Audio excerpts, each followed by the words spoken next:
Vectori. Poate ar fi trebuit să vorbim despre vectori mai devreme, dar este bine și acum. Ce sunt vectorii? Ei bine, spre deosebire de mărimile fizice scalare, și anume kilogramul, care este pentru masă, sau pentru timp secunda, care au doar această caracteristică, acea valoare. La masă știm că are 1 kg, 2, 3 și atât.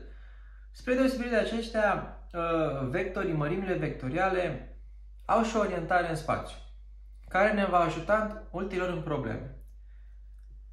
În cazul acestui vector AB,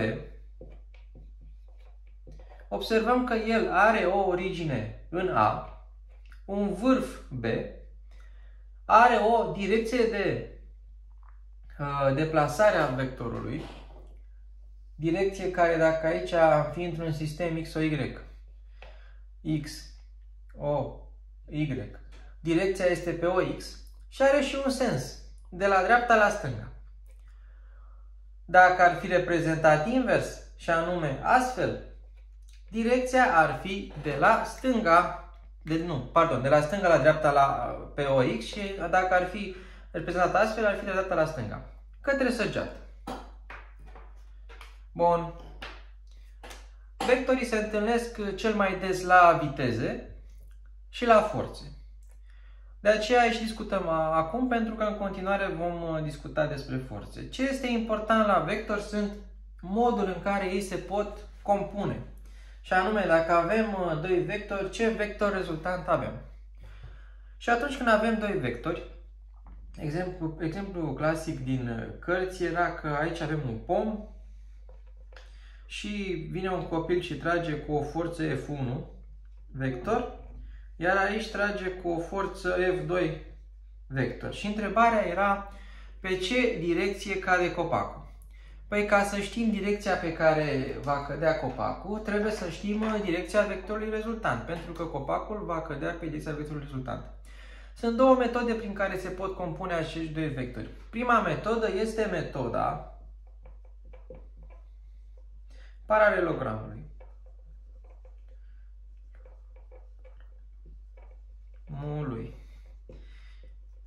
Bun. Această metodă ce presupune? Presupune să ducem paralele la vectorul forței 1, F1 prin vârful lui F2. Ducem paralele și la F2 prin vârful lui F1. Și în punctul de intersecție reprezintă vârful rezultantei, care rezultanta se formează unind originea F1-F2 cu vârful intersecției. Și aceasta este forța rezultantă R. Un alt mod de a compune doi vectori este metoda triunghiului.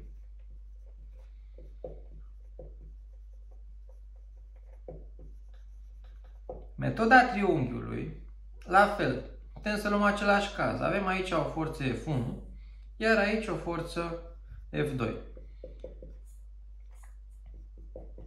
Ce trebuie să facem? Trebuie să translatăm vectorul F2, să punem originea lui în vârful F1, dar să rămână identic, cu aceeași direcție, același sens. F2. Îl voi nota F2', chiar dacă sunt identice, pentru a nu fi același vector pe desen. Și dacă le unim, aceasta este rezultanta R, care este identică. Matematic este același lucru, doar că putem să folosim oricare dintre cele două metode. Ce este important? Dacă am fi avut încă un vector F3, vectorul final, în metoda paralelogramului făceam rezultanta între F1 și F2, iar apoi, între F3 și rezultantă, aplicam iar metoda paralelogramului.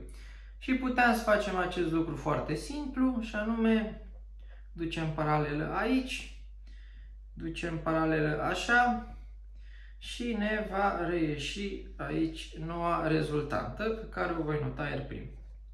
Acesta este, R' este compunerea tuturor vectorilor, F1, F2, F3. În celălalt caz, dacă aici aveam un F3, putem să-l translatăm și pe acesta aici. Vârful să fie, originea lui să fie la vârful lui F2'.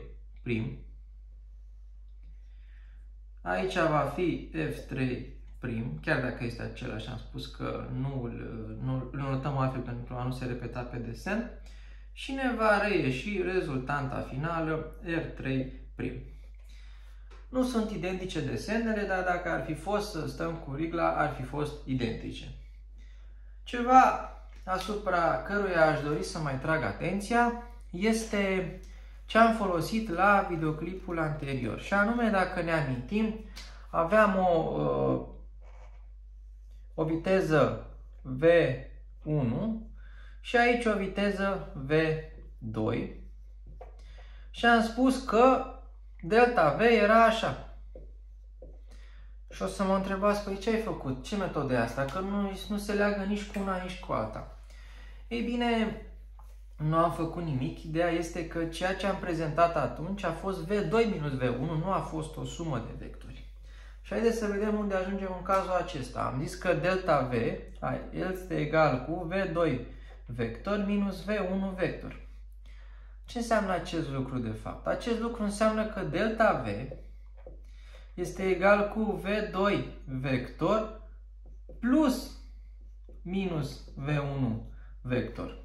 Adică V2 plus vectorul care este identic cu V1 pe aceeași direcție, numai că de sens opus. Și dacă ar fi să reprezentăm din nou aici mai frumos, deci V1, aici este V2, haideți să reprezentăm în sens invers, aici ar fi un V1 prim, care este egal cu minus V1. Cum le compunem? Păi foarte simplu, putem să folosim fie metoda triunghiului, fie metoda paralelogramului. Vom folosi paralelogram, ducem paralelă astfel și astfel și ne va ieși acest delta V care matematic este același cu cel reprezentat anterior astfel aici. Deci, acum am înțeles de unde vine și această V2 minus V1, avem delta V aici. Tot dintr-o sumă de vectori. Cam atât despre vectori. În continuare vom discuta despre forțe.